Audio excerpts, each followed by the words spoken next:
Hi friends, எல்லாரும் எப்படி இருக்கீங்க? நல்லா இருக்கீங்களா? நம்ம இன்னைக்கு சூப்பராக ஒரு வாழை மீன் கறி எப்படி பண்ணுறதுன்னு வீடியோ போடுறோம் பாருங்கள். வாழை மீன் நல்லா வாஷ் பண்ணி வச்சுருக்கிறேன். இப்போது அதுக்கு தேவையான மசாலா ரெடி பண்ணலாம். வாணலி அடுப்பில் வச்சு கொஞ்சமாக முழு மல்லி, முழு வத்தல், பெப்பர், கருவேப்பிலை, பூடு, கொஞ்சமாக ஆயில் ஊற்றலாம். நல்லா வறுத்துருவோம்.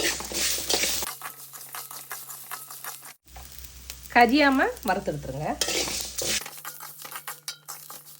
ரொம்ப நாளாகவே வாழை மீன் வாங்கி கறி வச்சு அதை வீடியோவாக போட நினச்சிட்டு இருந்தேன். இவ்வளோ நாளாக அது நடக்கவே இல்லை. இன்றைக்கி தான் நிறைவேறி இருக்குது.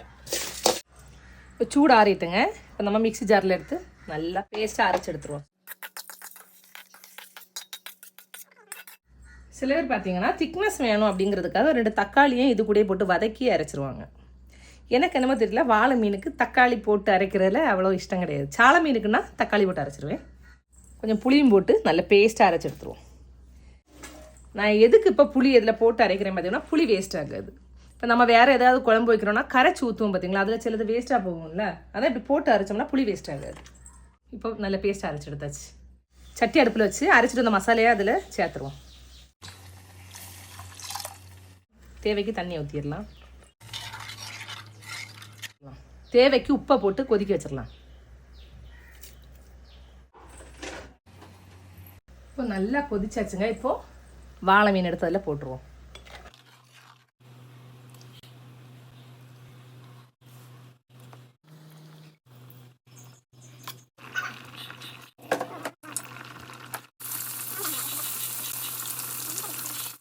வாழை மீன் ரெடி ஆகிடுச்சுங்க. இப்போ நம்ம ஃபைனலாக கொஞ்சமாக கருவேப்பிலையும் போட்டு கொஞ்சமாக தேங்காய் எண்ணெய் ஊற்றிடுவோம்.